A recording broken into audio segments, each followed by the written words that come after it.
I just think that in reality, you gotta have common sense along with book smart. You gotta have common sense. If you don't know not to put your hand on this damn stove because it's hot, that means you have no common sense. It's hot. You know you don't supposed to put your hand on it. What we're seeing, what's going on is, unfortunately, you have a lot of fathers in prison, right? We were programmed early on, Mo, when the fathers couldn't be in the home, when our parents had to be on welfare. So we were programmed then. They was programming us then to take the man out the home, right? The head, the guy who's supposed to teach his son how to shave, tie his tie.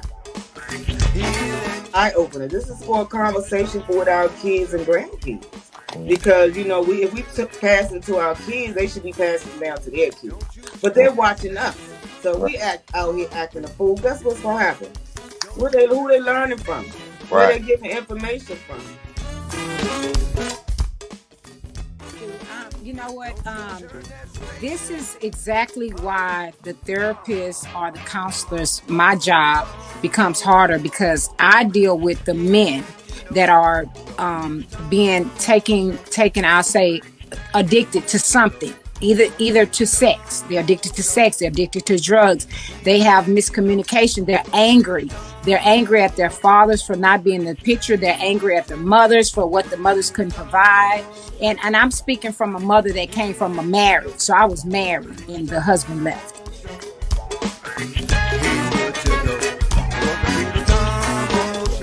About black. I don't think it's for all cultures, but like dude said, man,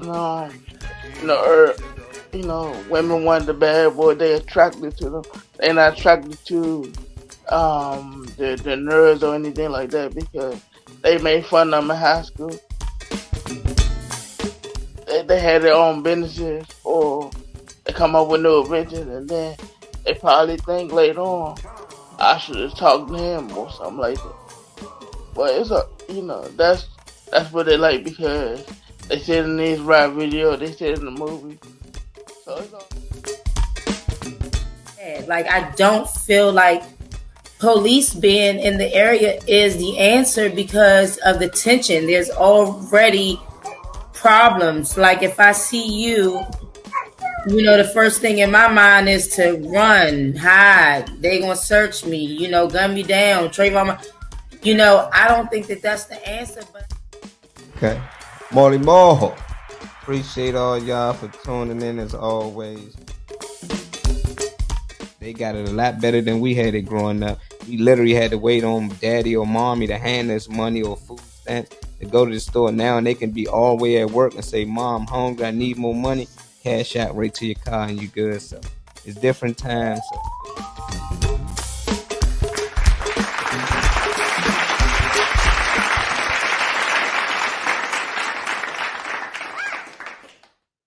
And we back. Welcome to another episode of the Tom Mo Show. I see me and Dr. P up in here. Hey, Dr. P, I thought y'all probably be hungover. I seen the nice dinner, what y'all had, a custom chef? What y'all had? Yeah, we had a private chef. We had private chef. And then we had Chef Bree here too. So it was good. It was nice. They had two private chefs. They got an in-house chef. And see, when you say private chef, I was thinking of Courtney. I know, okay, Courtney must did her thing, but you said and Courtney. So that means you had two private chefs. Bree ended up showing up. She graduated 21st of this month. So she'll be a chef in plant-based culinary. Plant-based? Yeah. That's what we need. We need more plant-based chefs out here, because we got it hard, man. It's hard to find food for the vegans. And then when it is one, everybody there, so it's like we need more vegan restaurants definitely on our end. I see Janice just popped in. Hey, Janice. Hey, everyone. Hello. Glowing over there. Where you going? Black? I'm just trying to live my best life, Ma. Hey, Janice. Ain't nothing wrong with that. Man. It's good to see. How was your day yesterday? I like the picture you sent, though. You looking very nice as always. Always. Thank you. Yes, yeah, I had to do my little do I just And little they done boo. froze our girl Janice up. You know, You can see. when you with one person, I'm forgetting I got this. You gone, Janice. Oh, They've been. We can't hear nothing you saying. leave that hair alone, Ma. Yeah. I always take it. I be forgetting I got it up. I wear like that when I go to sleep. And then when I'm about to start the show, I start to see like, oh shit, I still got this joint pinned up. But for I y'all know. just tuning in, please hit that like button, share with as many people as possible. I had a special guest in today for Janice. I'm waiting for her to pop back in so I can bring him in here. But he no stranger to the show. What up, Kenny? How you doing today? How was your Valentine? It was all right. I ain't do nothing. I don't have a Valentine, so Oh, he said he ain't got no Valentine's, lady. Hey, quick, how was y'all Valentine's, ladies, in the comments? Angie in here, Lady B in here, Kim Angie. in here. Hey, What's up with y'all? nice to finally meet you, Dr. Kenneth. I know, right? likewise, Reverend likewise. Dr. Kenneth, aka Mr. Uncut himself. Janice should pop in any second, y'all. We're gonna give her a little time while we doing that. Y'all, please share, please like, and I'm gonna share some of these I'm trying. pictures that Dr. P sent over here of her and her hubby. As you see, looking nice. Look at the table, That's great. y'all. It was a nice event, man. It looked like what was prep? What was the food, y'all? And I see the cake. That's what got Yeah. my eye more than anything. The goddamn cake. That cake looked good. I decorated that cake. That was a strawberry crunch cake, homemade from Chef Courtney, and we had short ribs. We had lamb chops, and she did it with this. It was called brass, so that's a technique that they use. We had cabbage with andouille sausages, um, homemade mashed potatoes, rice. And salad. We had salad as well. We Let's had do the salad in there. drink, but we had wine, Morgan Davis wine, I think that's what it's called. But it Mhm. helps me for my blood. But I just took like a little swallow of it. But it was really nice. And I bought the roses that you see. I bought the roses for my husband because I don't like flowers. So What? yeah, so he would always buy me flowers, and he never knew that I really wasn't a flower person. So this year I was like, okay, most men don't say they like flowers. So I'm gonna purchase him some flowers this year. So that's kind of how I did. And I paid for her, I paid for all the food and all that kind of stuff because I still try to say, she's an entrepreneur. This is her business. I don't want to just, take advantage of her and let her know that I'm a paying customer. So I want my services. Yeah, A1. Yeah, so we gonna pay you right and you gonna make sure our service right. Don't treat us like, oh, it's family. I can do what I want, I can slack. Nah, Yeah. we need professionals. I see some of the ladies, Lady B said her Valentine's Day was good.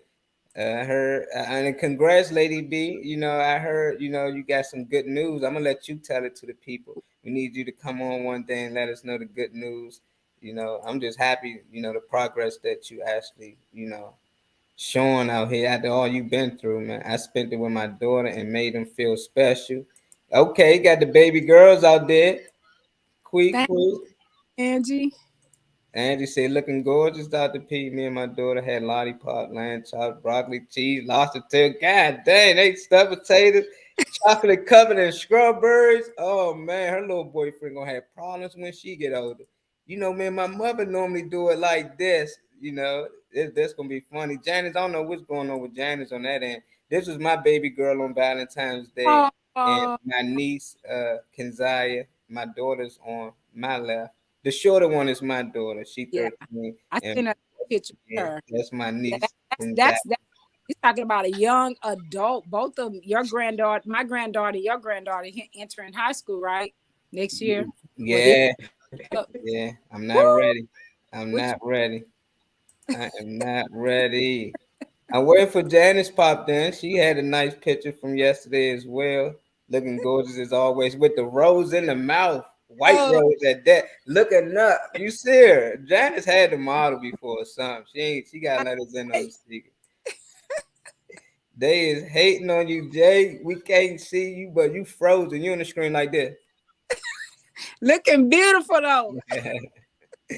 Kenny, man, we good to have you on here. We're gonna have a good show today. If y'all just tuning in, please hit that like button, please share. We gonna be back on YouTube soon. Until then, I know we on Kenny YouTube, we on the MDM YouTube. So if y'all need to listen to us on YouTube, because some people ain't got Facebook, I'm gonna share the link in there and we just share it out, man. Cause I don't see my girl Reese, I don't see Slicky Wools. A few people I don't see just yet, but we gotta get started, y'all. We already about 12 minutes in, and I got some good things I want to talk about today. Come And on. first one I'm gonna share, since we were speaking on Valentine's Day, I'm gonna share this clip with my man because he had a hard time yesterday, man. I don't know if any fellas out there had a hard time as this guy right here, but I think he might had it the hardest. Man, check this out. No! Pop the balloon. All right, can't go bad. Pop the balloon. Oh, drop the roll. Okay. Candy going. No. Everything. Hey, I'm just saying, like, if your husband came in there and he just showed you that, this accident happened, Dr. P, like, Are you, how would you feel? I still think the thoughts still that matter, but as a man, I'd have been hurt, man. I done dropped everything. I done took my time to go get, probably package it, and then once I get to the building, I do this. It got a lot to do with his clumsiness too. I think Reverend Dr. Kenny might have this problem. That's why he ain't had no Valentine this year. He done dropped the candy, but we got Janice. So let's get Janice back in here. Hey, Janice, can we hear you? You good?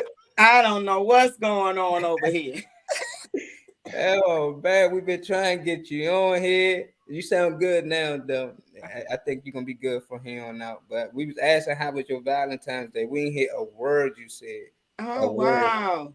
Well, I spent it earlier with some friends.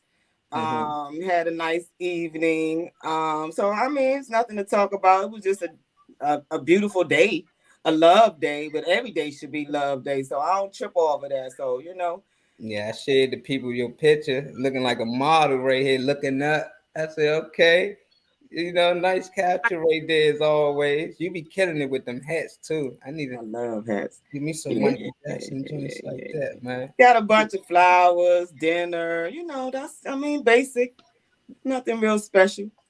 Yeah, and one thing I'm trying to work on Wednesday, since we got divorce of domestic violence, and Janice know a lot about it, and Sade, she went through some of the things. I want to start talking about those things on Wednesdays. We ain't got to do it every Wednesday if y'all don't like, but at least every other Wednesday for some of the ladies who out there who might been through some of them things, because they don't really say nothing. But every time one of y'all mention y'all stories, I be having people I knew my whole life.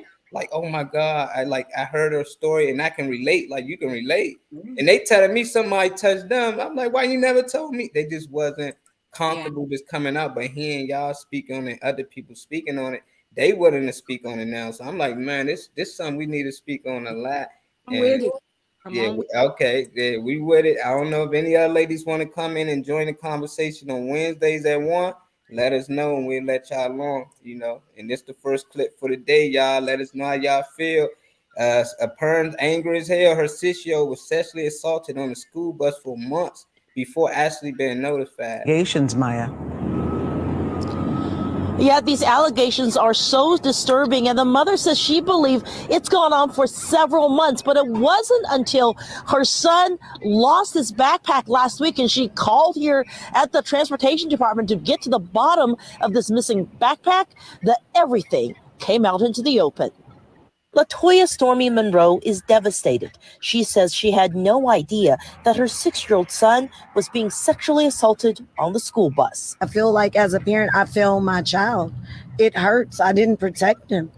I don't know what to do. Monroe was joined by community activists today in front of the Aldine bus barn to discuss what they believe happened, that over the past several months, an older child would repeatedly molest and sexually assault Monroe's son on the bus, and that the bus driver didn't notice. According to the investigator, the bus driver stopped the bus because she thought they were fighting on the back of the bus, but this mother's child was fighting because he was being raped.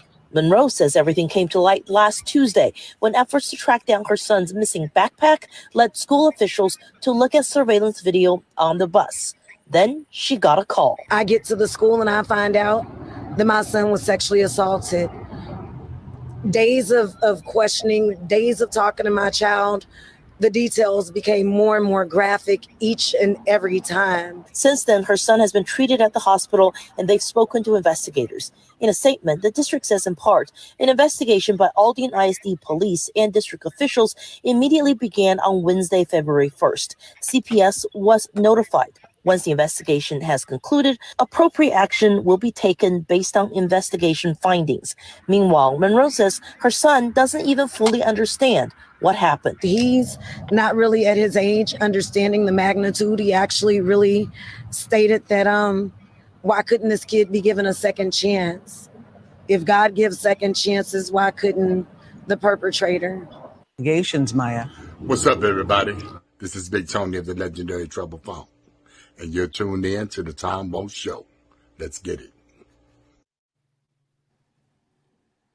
Let's get it. Let's get it, y'all. This is crazy. You know, this is 6-year-old boy. His mother feel like she to blame, which I don't. I blame the school and the bus driver for not actually paying attention on what's going on with these kids. But how do y'all feel about this? Kenny, we can start with you since you the guest, and this is a young man that sits. I don't know any young men out there that probably experienced this. If you did, please comment on this, video right here. Let us know how, that experience was, if you're comfortable talking about it, because I can't imagine somebody trying one of my nephews or something. This right here is this right here sets the platform. I have a colleague who started a movement called the BS movement, which deals with men, children who have been sexually assaulted. And this is so prevalent because we don't hear as often these type of stories. This shouldn't have happened. I'm praying that, the powers that be will get full accountability, that this is not repeated. This is sad. This, I to be honest with you, I don't want to hear the excuses.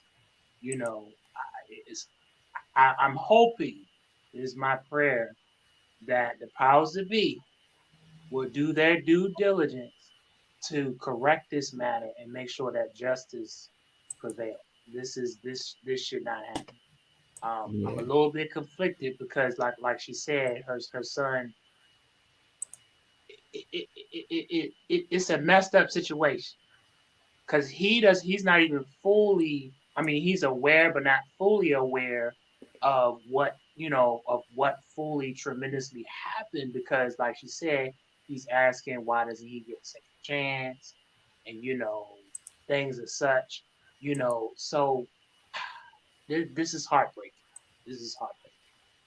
Hey, Miss Harris, you just tuning in. It was a 6-year-old boy actually sexually molested on a bus for months. Well, assaulted on a bus for months, and his parents just finding out. It's becoming a big story. The kid really feel like the boy who actually molested him deserve a second chance because that's what he learned in church. He don't understand that a lot of people get punished for what they do, and they deserve to get punished, but I know, just being a child, he innocent, like no matter what goes on, he got forgiveness in his heart, but I don't think his mother gonna be forgiveness. What would you do in this situation, Dr. P, or how would you feel? Would you feel like it's your fault that if one of your child, your 6-year-old, was molested on the bus, you know nothing about it until now? How would you feel? You feel like you to blame? Well, first of all, I have to start off saying that's in Houston, Texas, and that's Cornell X, who's our activist for things that go on like that. That school district, my sister-in-law works for that specific school district, and as a CPS former worker, as a child that has been through molestation, I could feel the compassion, I can feel the pain when I look at sexual abuse. I look at unconsensual, especially as a young child. And, like the little boy, like Dr. Kenneth said, he's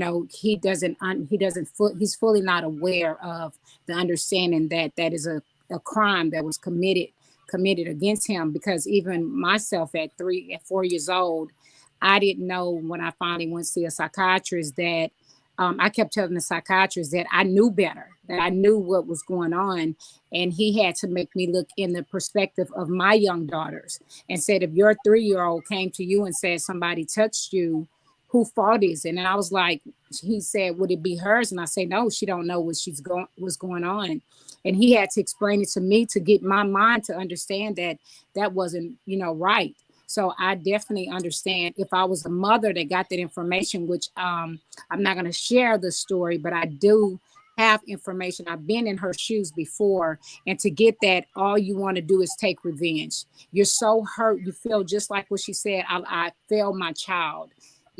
I wasn't there to protect my child, and to know this is being done on a public place, because majority of the time somebody molests you is normally 95% of the time it's somebody who knows you, and majority of the time is somebody, it's normally done, not in a public setting like that on the bus. I would have never expected that to happen on a bus. And my heart goes out to this mom, and that child, because that child is going to have to do a lot of therapy, a lot of grievance. Yeah. That child is going to have to be, taught. And now what really happens in the spiritual realm or the physical, that child have now been opened up to something that now that child is going to be what I talk about in my book. Now you're promiscuous. Now you're, you got this feeling that is something that is done between adults, consenting adults. Now you got this urge that you now want to be touched on or have sex or, fondled, whatever the situation was. And so, it's just so heart wrenching. I can go on for days on this because this is my topic, but I definitely, my heart goes out to her because I definitely know how it feels. And it's sad, and it's getting more and more stories like this. To be 6 years old, I just couldn't even imagine. Then they trying to, the parent feel like she to blame for it. They tell me they calling CPS and all these people just like what? Like it's just too late. It's just sad that when certain kids ain't got siblings, sometimes I be worried for my daughter, But I'm happy she go to school with cousins and them like that, because if she was in the school by herself, it's just she really ain't got nobody there with her. It'd be alone. I think that little boy, if he had a bigger brother or just somebody there with him, things like that can be avoided. But ain't nobody just popping babies out here just because you feel like your child needs a sibling. But what was your thoughts on this, Janice, 6 year old? I know you got grandsons. You probably been at the school tearing some up. I already know you.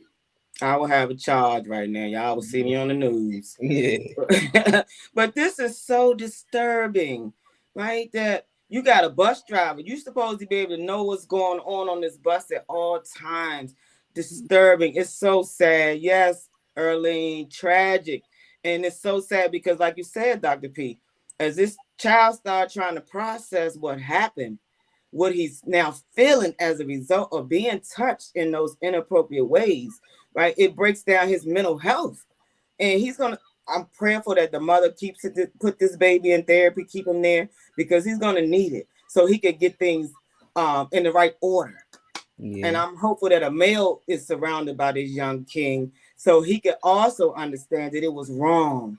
So again, when we see things like this, we got to take action. And then you start reflecting on your own life or your kids and what's going on, and you start trying to figure out, what is the next step? How do you protect your children and grandchildren, right? Only way is really, you can't protect them, but you got to cover them. When they go out your house, before they even get up, you got to cover. Man, my kids tell you 5 o'clock, I'm up praying. Now about 7, I might be asleep, but they be like, man. So yeah. It's about the prayer life. Right? Parents got to understand we live it's just horrible out here, all aspects of the globe. So much violence and crime and horrific things are happening. And for a child to experience this, I can't even wrap my head around it, Dr. P. But now right? But therapy is a must. But we know that most men don't like to go that route. So they start acting out in other ways, being womanizers, you know what I'm saying? Or abusive or some kind of way, addicted to drugs because they're trying to self-medicate now. Yeah. And it's so unfair. You got some horrible people out here, but I think I would like to see the government do the gangsters since they want to be so gangster out here. When they do stuff like this, cut their thing off or and their hands or and their tongue, right? Yeah. So they need to be feeling pain for the rest of their life because they just disturbed to I ain't gonna say this directly because we don't know what God's plans are. But in our heads, we know how violent sexual assaults are. I've never been sexually assaulted, and to my knowledge, right? Because sometimes you Yeah. block You things you might don't not want know. to, you block things, and then Mhm. something may trigger the remembrance. But just being a teenager and getting into dumb stuff and being in the wrong places, you see and do dumb things. I'm just gonna continue to pray for this young man and his family because he's gonna need therapy for a long time. Yeah, You know very what? long time. I want to interject. The when you're looking at research, oddly enough, more men or boys don't look at it as molestation. It's crazy. They don't. It's like a female will sometimes admit, that it was molestation and understand. And we're talking about penetration. We're not just talking about fondling. We're talking about penetration. Yeah. And a man look up, or I'm saying as a man get older in their description, you're talking to a man that has been molested when he was a child, right? And he will say, some of them, some that I've talked to, will say Hmm.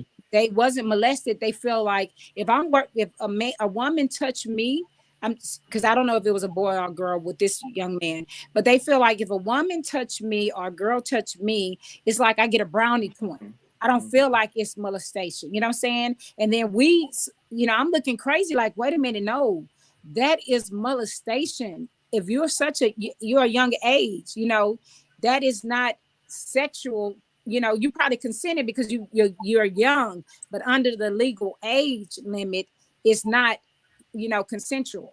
And I don't know why it seemed like it's harder for the males to talk about it and realize that it's molestation. Because look what he did. He said, why can't he just be forgiven? Yeah. It's almost like he's saying it as if he didn't realize he was being, it was something negative, but he's fighting this young man, or female. I don't know. I'm gonna get more information on it because Yeah. I'm this Oh situation. yeah. I Nice just think said the it. kids that did it, they also need to be aware Mm-hmm. of the severity of what they did. I don't know, some type of conversion program because they're gonna violate again, and they probably was violated. They were. Yep. That's what So we we get to. really don't know. Hey Malik. So Mhm. again, we gotta really understand these kids, they're so innocent. I was, Nori and them was at the playground yesterday. Innocent, just watching the smiles and watching. They're so innocent. But before I go any further, I have to really say, I'm sorry, Dr. Kenneth. Thank you, brother, for coming on. You a powerful brother, man. I've been watching your stories and looking on your Instagram. I'm so impressed. I'm sorry, I didn't mean to get off topic, No, but you're I just like, thank you for coming on. You are an amazing person. I heard yeah. your story. I got on one of your lives one day. Keep pushing, brother. Uncut. I'm Uncut taking notes from TV. Molly. I'm taking notes from Molly. That's my man though. But we got questions from the panel, so we can keep it going because it was another child. We speaking on like a man did this. I ain't no man or woman on that bus. It ain't nothing but kids and a bus driver, and I believe they all the same age. And that's why the little boy like why we can't right. forgive him because that's something they probably been doing and they friends, I think. And I think they just some little dudes that just experimenting on each other. And it's something that he been doing. He been allowing him to do it. And I think the mother now that she upset and she feel like her son was molested, but over time I think this something her son and this boy been doing all the time. And I don't think this little boy feel like he doing anything wrong. I really think that he doing what he see. We see a lot of kids smart when they say something. You like you had to learn that from the house. Or if a kid doing like this, they seen somebody smoke cigarette. When they grab anything and make it a cigarette, you be like, oh, he be watching. So for this little boy to have the experience to even be doing some of these sexual things, is even somebody did it to him, or he watching something he shouldn't be watching? Which one you think that might be? You know what? It could be Also, a combination of both. yeah, it could be a combination of both. But I'm sitting up here looking at like, what if the young boy that was fighting, what if he was the one that, orchestrated this? Like, we don't know the full details of the story. You know what I'm saying? Like, he could have taught this boy this, and not all the time this is something that happens in the house. Because in my experience, it wasn't happening in the house, it was happening with family members outside of the house. But my mom kind of, moms have that kind of instinct or whatever. She just started noticing that I was walking funny. But you always have to remember too, a lot of the molesters or abusers, they will tell you, don't tell anybody because you're going to get in trouble, you're going to catch a whipping, stuff like that. And so when my mom tried to ask me about it, and this is in my play and in my book, and that's why I was so detailed with it, you hear on there where I'm telling my mom, and she's like, if you don't tell me, I'm going to whip you. So that made me so fearful to tell her anything, that this was going on till I was 18 years old. So this was going on for years, that I didn't realize, like, I was building a relationship, and it was multiple people that it was happening with. So I was never the one that molested someone else, but being molested. And this started for me, I found out at 1 year old. So that like tore me up. So when Janice say you talking about mental illness at its finest, I talk about childhood post-traumatic stress disorder. I just went to see my therapist on yesterday. So I have to consistently see a therapist just to grieve some of the things that I've dealt with in my lifetime. People look at me and think like, oh, she got it all together, but you definitely don't understand I tell people all the time, you really don't understand my story. It may be strong that I look like I'm strong, but mentally I go through a lot. And it's a day-to-day process to go through that thing. And he didn't have to learn this from something that happened at home. He could have seen this on TV. You see how open it is on TV now, people doing this. So you don't know. And the music don't make it no better. And the parents, the young parents, definitely don't make it better, because they got all their friends over smoking and drinking, and everybody comatose, the kids, And so a lot of times it happens in the household with irresponsible parents. Some irresponsible. If you drugging and drinking around your kids, that's totally irresponsible, unacceptable. So a lot of things happen in those environments. I've been doing social work for over 30 years, right? So it's hard. Sometimes, like I was sharing before, some of the things you hear and have to read and try to process will break you down in the course of a day. You have to, I remember times I had to step outside or get in my car and just weep sometimes, just horrific things that these kids tell you happen to them. So, and they blame themselves. Yeah. You have to constantly say to them, this was not your fault. Yep. You didn't do this. You're not the reason this happened. They don't understand that. So the therapy piece, I go to therapy. I'm in therapy from childhood stuff, just life stuff. And it's okay. I love therapy. It gotta help. Say this, Janice, you worked at CPS as well. I know different people call it different things. When you go through training, Mall and Doctor, they have this when we go through training, they have a facility that they take us to. And when I first walked into that building, they have letters that the kids write, that they make us write as well too. The letters that the kids write always go and say, I did this. They always blame themselves to think that they did this. It'll hurt your heart when you go through CPS. CPS is nothing to play with. When I tell people, you're talking about what Janet's talking about, there were days or things that you may hear or cases you may have, and you have to sit back and you have to leave out of there and you just have to cry. You really have to cry. And it's for the strong at heart, but a lot of people didn't think that I was going to be able to do it as an investigator, because these were the things that I was faced with. But it's very hard. But for me, it was ministry.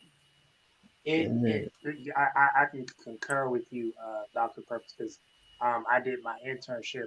I had 2 internships that I did. The first internship was Adult Protective Services as well as Child Protective Services, because I thought I wanted to be a social worker. But the best thing that happened for me was because it kind of triggered.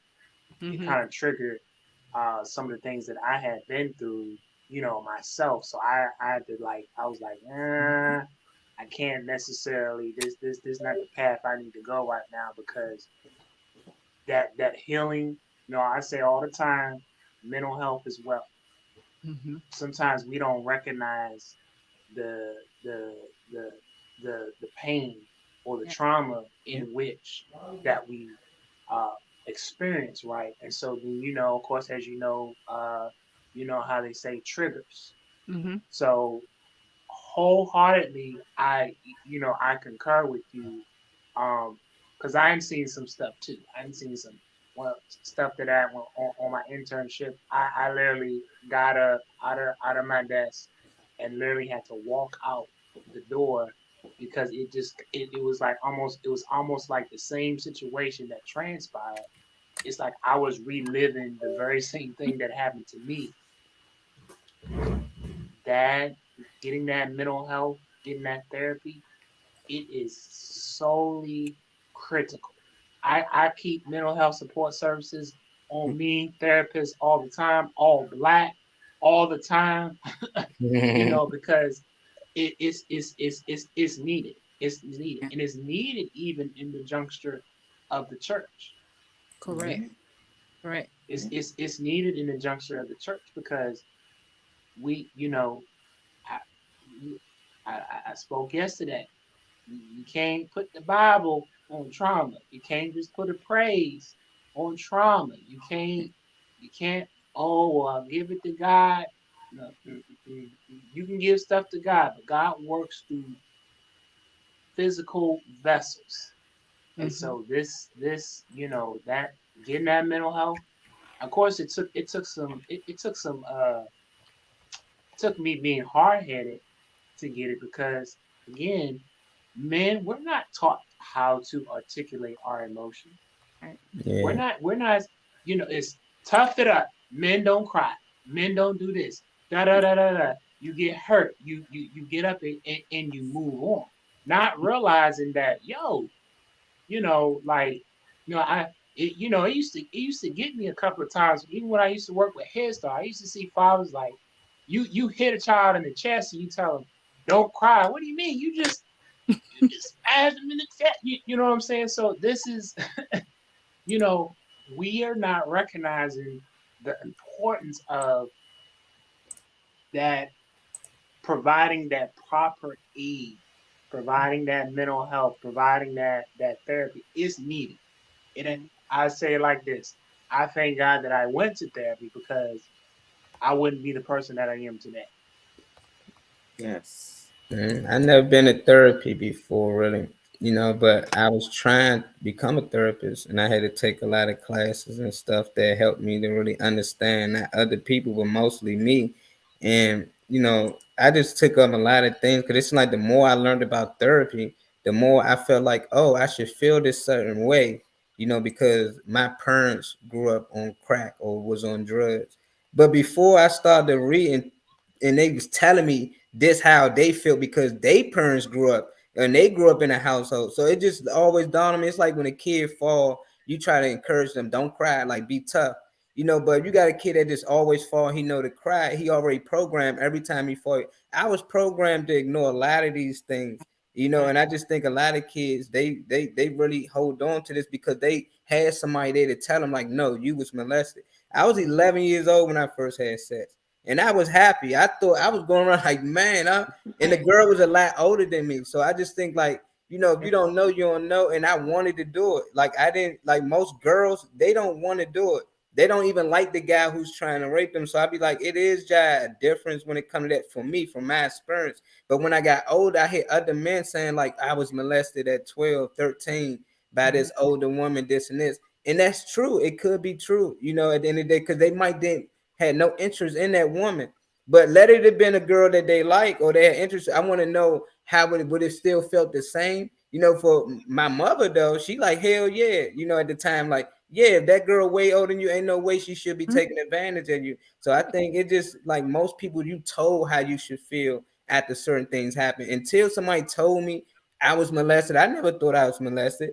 It just told somebody's like, you know, you was molested with this and it, and then I should feel a certain way.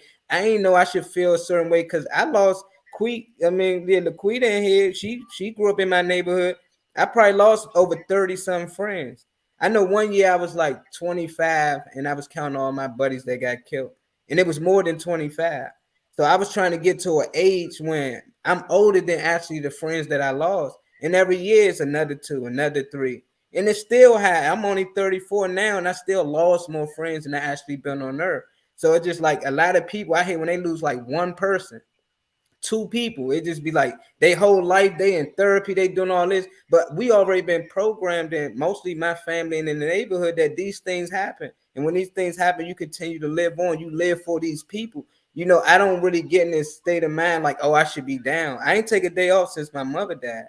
You know, like most people, like even Tom took time off.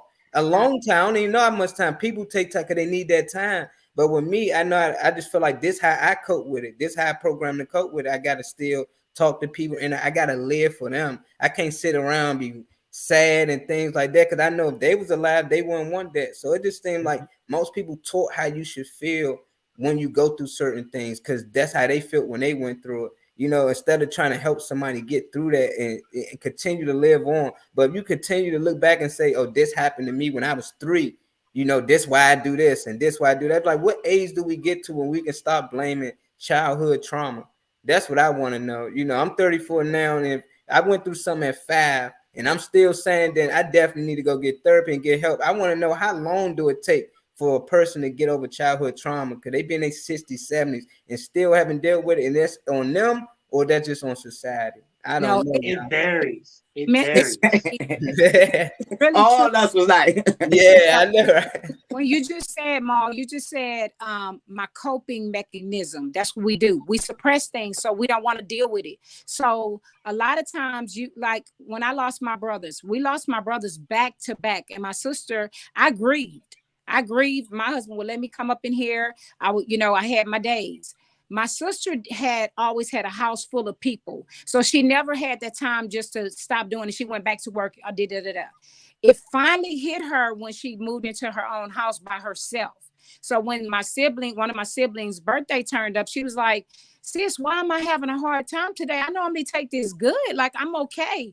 And I said, because you never grieved. You never took the time to grieve. You just worked yourself. So Mom, it will eventually catch up with you. You're sitting up here saying, I suppressed my mother's death. I'm You saying have friends too, 20 some years. So when it hit me, I might die. yeah, I'm well, saying, I yeah. cry. I cry. I'm just saying I don't sit around and don't want to do nothing. I don't sit around and moan and talk about it and say, oh, this why I'm this and this. I don't use that as an excuse because I understand my mother had to bury her mother. Her Yeah. mother had to bury her mother. It's the part of the circle of life. Now you burying your child, that's hard. That's Yeah. hard. I can't tell how any parent should feel. You got to bury something that's supposed to basically bury you. You know, but burying your mother and your fathers and stuff like that, just like you supposed to. You know, so I just be like, I supposed to bury my mother. Like she wouldn't want it no other way. Well, should I have felt that I should have buried both of my baby brothers before Never. they That's a different.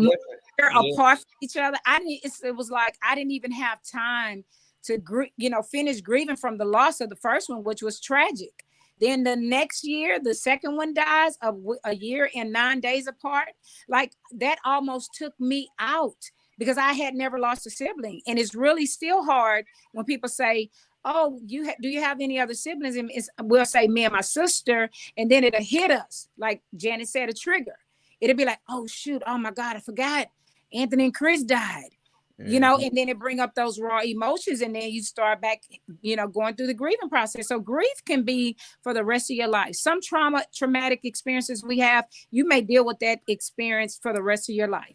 It's just how you deal with it. And it's so good to go to a counselor or a therapist just to know, hey, let me talk about my experiences. Let me talk about this thing, because what if your daughter lose her mom? Or what if your daughter lose you? And how would she cope with it? Do you want her to continue the cycle like you doing and just go Yeah, ahead? I would. And that's the thing. I had a talk with my mother, and like we talked about, my mother said, I don't want you sitting around moaning and crying and just sitting around in the room like I did. Like she feel like that's what she did when her mother passed and when time passed on.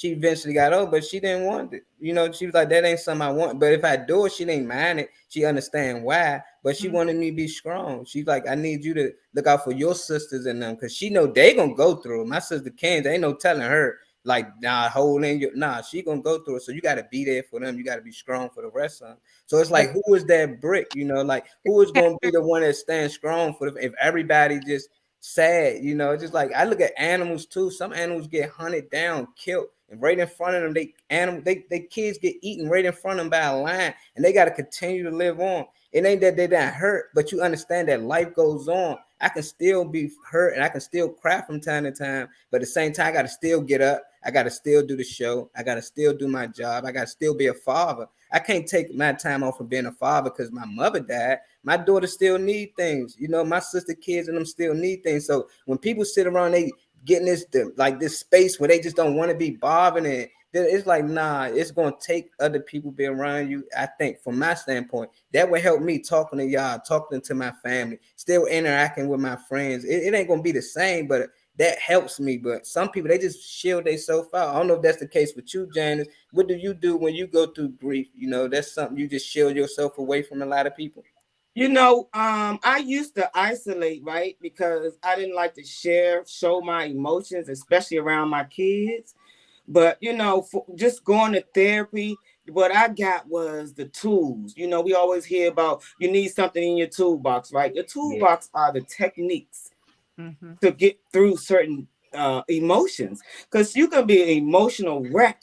I mean, just from just hearing a story or a trigger, you know, run through you, or you remember something. So it's like, how do you get to the root of that? First, for me, it's like you got to confront that thing. You got to put it all. You got to release. You got to be vulnerable and let the raw feelings out, right? So that the people around you, the therapist, the healthy individuals you put in your social network, we call it care network, our care system, right? Where they also know you, so they know, they can tell. Like I used to say to you, I think I mentioned this before. That a girlfriend used to call me and say, "What you got on today?" And it didn't dawn on me she was checking to see if I had on all black, because the all black to her was a depression. So for me, it's like learning to do things differently. You got to relearn how to have that joy. You got to relearn how to let it go. It's just, you know, that's just cliche. Let go and let God. What does that mean? How do you let something go that was so painful? You don't want to hold on to the remembrance of these things, right? So it's about, you know, you just constantly just doing the work, journaling, right? Doing special things, healing your soul, self-care to make you got to do the things that heal your soul, which is, you know, we can go to the church and we can get prayed over, they can lay hands on you, but you got to go right back in their house. You got to get Yeah. in your car and still face the real world and still be triggered every day. So I just think that once you have the right tools in your box, techniques to get through certain things. I keep a lot of rocks around me. I collect rocks, right? Yeah. And my rocks are it's one of the soothing techniques that I learned. I'm telling you, I got rocks everywhere. But I used to collect them, but I didn't know why. But when the therapist introduced the technique, I said, God already knew this, Yeah. right? Yeah. Because I was collecting rocks, but not knowing, because I love the beauty of them, right? She was just, when you learn techniques, you got to use them. You can't just know the information and don't apply it. Yeah. So you can't get better, because you got therapists out here that go to therapy, that are therapists, but they're Yeah. not better in their own personal lives, but they're wonderful therapists, right? Some people want to hold on to that pain and hold other people hostage, and it doesn't work. All you're doing is tormenting yourself, because you're trying to do something to get at them. But the bottom line is you need effective healing, right? And the communication piece really helps us. So it's all about the right, you know, the healthy boundaries, keeping yourself safe. Hey, Shanetta, Another. Shanette. I mean, everything is about, for me, intentionally saying, nah, I'm not going to let you use me. Nope, I'm not going to let you dump that on me. Nope, I'm not going to allow you to say that to me. So it's about learning how to be intentional about your love for yourself and your peace and your healing. Yeah. I can't imagine losing a sibling. I lost a lot of friends, but like a brother or a sister, I can't even explain that one, Dr. P. I probably be going through it the most. You know, how about you, Kenny? Did you go through any grief growing up, and how did you deal with it? Well, one of the things that was very challenging to me, so I was in the foster care system. Once I did get a chance to meet my biological uh, mother, I want to say probably within less than 20 days, boom, she deceases. Wow. You know, she's in the hospital. I didn't get the chance to be able to, see her. You get what I'm saying? To see her at that moment. I visited the hospital. I left because, the hospital say, well, you only have a certain amount of time that you can, visit. And she was Yeah, going through various stuff. She had some very challenging health challenges. Um, so it it kind of hit me like a ton of bricks because it was like, man, I'm transitioning into manhood. You get what I'm saying? At that time, I had just started really getting involved with ministry, right? Pursuing the calling and whatnot. And all I ever wanted to do was like I wanted to be able to see like, hey, like when I got ordained, I wanted her to be at the ordination, so it's just like a compilation of different emotions and stuff that came up. And I took it hard because it was like, wow, I just, you know, I just wanted her to be able to see, hey, this is what I'm doing. You know what I'm saying? mm-hmm. Despite the situation of, her, putting me up and, you know, I wanted to be able to, how they say, make her proud or let her know that, despite whatever she went through, that I'm still here, and I'm turning out, to be very fine. Um, so it just hit me like a ton of bricks though. You know what I'm saying? Because it was like, wow, I didn't have that much time to really have a relationship with her. You get what I'm saying? So I learned, like I said, do later on, because I was just like you. I was, oh, I'm good, I'm perfect, I'm fine, and whatnot. And it took an act. I launched, like I was taking some classes, and I had an episode, and I didn't really realize that I had a lot of hurt, I had a lot of anger, because again, we just toughing it up, just taking it on. I gotta be strong. I gotta man up. And, so and then until it wasn't until the professor pulled me aside and said, look, I don't even think you need to be in school right now. You need to get, out with love. He said it with love. So it took that moment to be able like, yo, you know, get yourself together. I love it. Like I said, we men, and we just, hey, I gotta do this, I gotta do this, I gotta do this, I gotta life gotta go on. But that can be burdensome though, because it can come and bite you in the butt. Because if you don't deal, this thing they say, hurt people hurt people. Well, the reason why hurt people is because they don't take time to recognize that they need to get themselves rehabilitated. You don't get yourself rehabilitated. I teach the three fibers: physical fiber, the spiritual fiber, and your mental fiber. You don't have these three fibers down pat, you're not going to be a very successful individual. So you got to make sure that you're doing what's necessary to get the proper uh, maintenance. And it can look different. Therapy don't always necessarily mean that you're actually going to go see a therapist. Some Right. people have support groups, right? Some Yeah. people, uh, they may do painting. They may do different things that help, what I'm saying, to help alleviate, to deal with the anxiety or those triggers or those things that may occur, that come up. So it's and everybody processes trauma different. Mm-hmm. There's not necessarily a one specific method that says, oh, well, this is the method. This is how you do that. You know what I'm saying? Everybody has a different, a different way.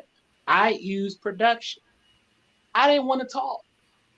It took my Mm-hmm. therapist. Literally, my therapist was mad. She's like, look, I don't know what to do. I don't know what to do because he won't talk. He won't open up. He won't say what it was that that it is. Until she was like, you know what? What do you like to do? Oh, you an English major? You a film major? Boom. So then she started introducing to me August Wilson, just the movie Fences and things like that to be able to figure out, hey, it's okay. You know what I'm saying? It's okay that you have, you know, some things that you've been through. Here's some things. Read August Wilson. Look at the movie. Look at Fences and realize that you're not so uh, uh, bad as you think. There are other individuals that look like you. I say this all the time. It is important that we have black representation when it comes to therapy. Because I'm gonna be honest with you, I, the first therapist I had, I was like, look, what are you gonna tell me about my issues? You don't understand. You don't understand ramen noodles. You don't understand peanut butter and jelly. You don't understand, Pork and the beans hookup. Everything. and sardines. Yeah, therapists got tricky, man. We got a few minutes before we go. Dr. P, just give some people some insight on, what you think they should do when they go through grief. Definitely anybody who lost a sibling, because you can relate to that as people in the comments. I know that had siblings that they lost early on. So some of the things you say might can help them as well. And give some good energy before you go. One thing I would like to say is to make sure that validated. A lot of times we don't validate one another's feelings. And one thing that we teach in therapy or in counseling, we say, what I'm hearing you say is this, or, I want to, apologize for, what you went through. There are certain terms that you can use to make a person feel, because some people don't want to open up. So you have to learn how to build a rapport with those person with a person, to get them to open up. It don't even have to be the topic that you're talking about, to get them, like doctor said, talk about something else where it'll make them, say, okay, now I feel okay to be vulnerable, to open up. But it's always good to talk to somebody, to talk to someone. Like he said, you don't have to go to a therapist. You can be in a support group. Your support group may be your family, or it may be how you deal with different things. It is to go to get into your purpose, do what you were called here to do. It makes you better, and sometimes you have to go through something to find out what your purpose is. So it all works together for the good. And so I just want to leave everybody with, like I say, live on purpose, with a purpose, and for a purpose. This is your girl, Dr. Purpose. Yes. Dr. Purpose always leaving with. I see Miss Hurst telling son, man, fuck that. If you want to cry, do it. And if you get me, so we can do it together. So come get me so we can do it together. Nothing wrong with crying. It gives you release. Sometimes it works to what. Yeah, if you crying, don't hold it in. That's what God put it there for. You put the release and let it out. You'll feel a lot better. I ain't saying it's a bad thing to cry, but it is young men out here who think that they shouldn't cry. They should be tough, hold it in. I don't see that too much these days. These little kids be crying like shit anyway, man. Give them some good energy before we go, Janice. And anything dealing with grief that you might can help some of those who out here might be going through it right now. Yeah, and everybody hit all the marks, right? But one thing I just know that the different little tools that I use when I'm triggered, when grief hits me, in different, whenever, however, right? It's like you gotta. I try to honor that loved one that passed, and you live to hopefully, they live out their legacy. Because I always tell my kids, hey, I'm leaving a legacy behind for my grandkids, and on and on and on. So for me though, I think I know some of the things that gets me through my grief, and when I'm triggered or when trauma comes, right? Is coloring. I love to color, and doing puzzles. Anything to distract your mind from that pain is one of the key things that I learned, that I use. And it's so helpful. Just basic things. That's why they always give kids, when they get ready to testify, they don't want to they give them a coloring book. Mm-hmm. Yeah. They let them sit down and color because they could color what they saw or how they feel. So it's all about your feelings. And we know a feeling is just a feeling. But some people don't know how to contain their feelings, or they act them out in the wrong way or manage their feelings. So this is why we have all of this ruckus right now with the violence. These are about feelings. People that unhealed, that's been traumatized, and the trauma has happened so rapidly, guys. It is people are becoming numb, and no, it's like the norm, desensitized. Yeah. We have to understand that we're gonna see trauma and deal with trauma every day. Mm-hmm. Right? You see somebody homeless on the street, that might trigger somebody's trauma. Trauma is trauma. We gotta do the work though. It's mandatory that we do the work to heal our own soul.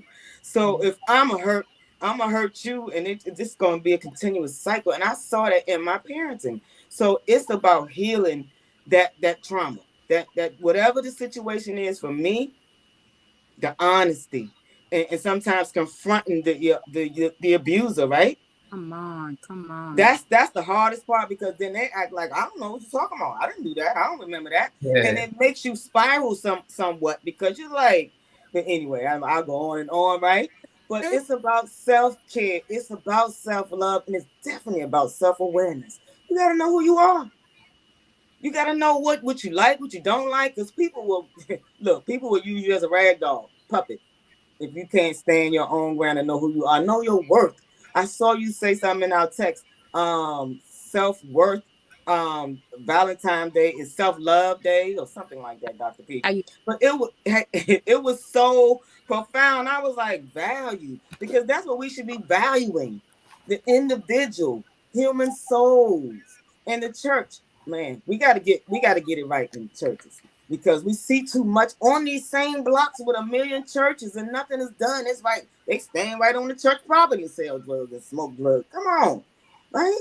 So we gotta Don't know, get me guys, started on the we're church. tired. The violence is getting to be too much. Trauma is what it is. This is why they done came up with a whole new module of trauma-informed care. We mm-hmm. gotta get to the bottom, to the root. We gotta get to the root. You can't sugarcoat it, you can't cover it up, you can't dress it up, you can't sweep it under the rug, because that pain is there.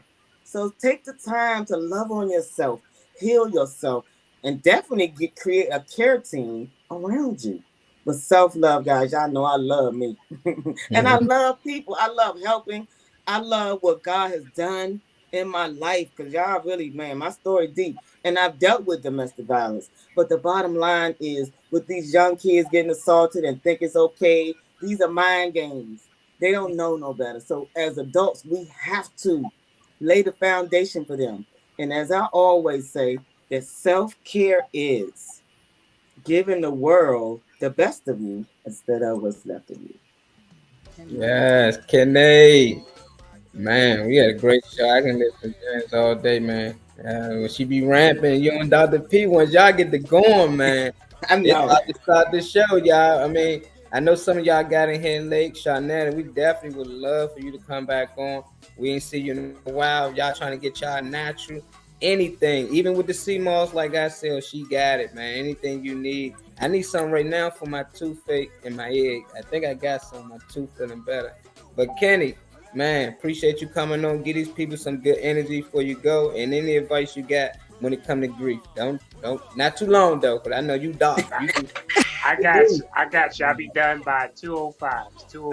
that sound about right. Ow. Use your pain for purpose. Come What does that on. mean? Oh, Use your pain for purpose.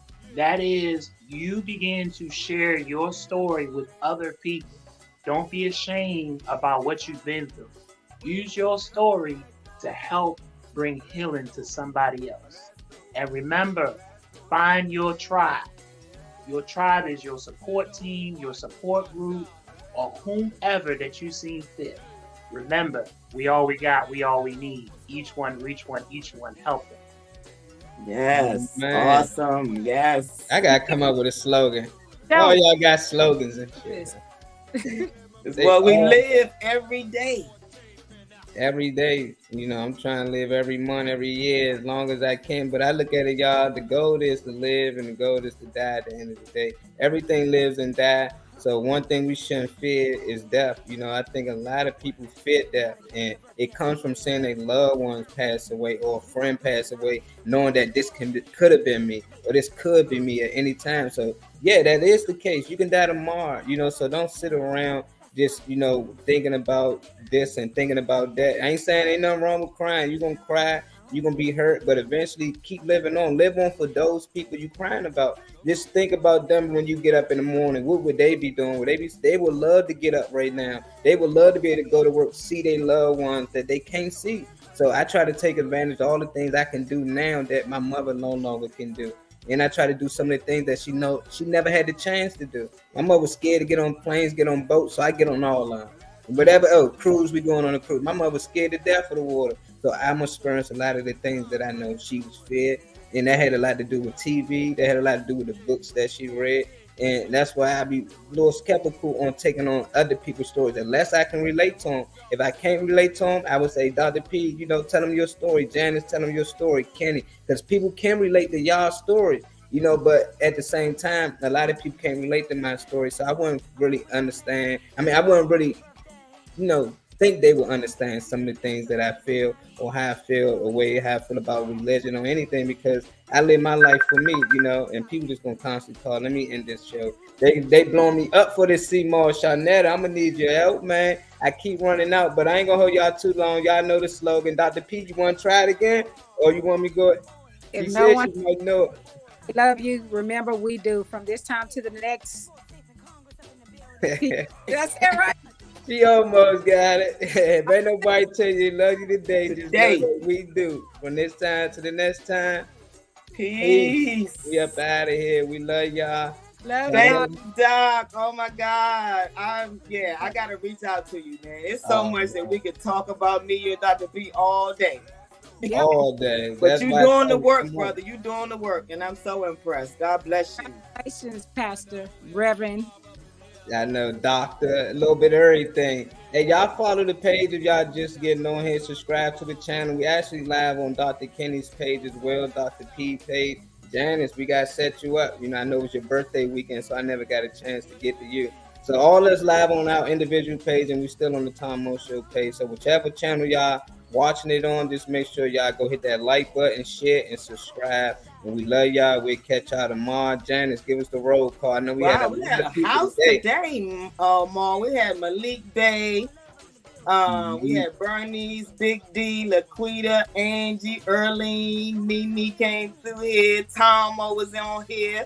DJ Slicky, Javon, Brianna, Shanette, Sophia, I'm assuming that's Miss Pope, Markel, and Kimberly Brown. Thank you, guys. Man, that was packed. And we got Shanetta birthday was yesterday, y'all. Happy Happy birthday, birthday.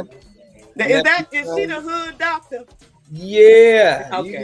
yeah. She the hood doctor. She got everything, all natural products.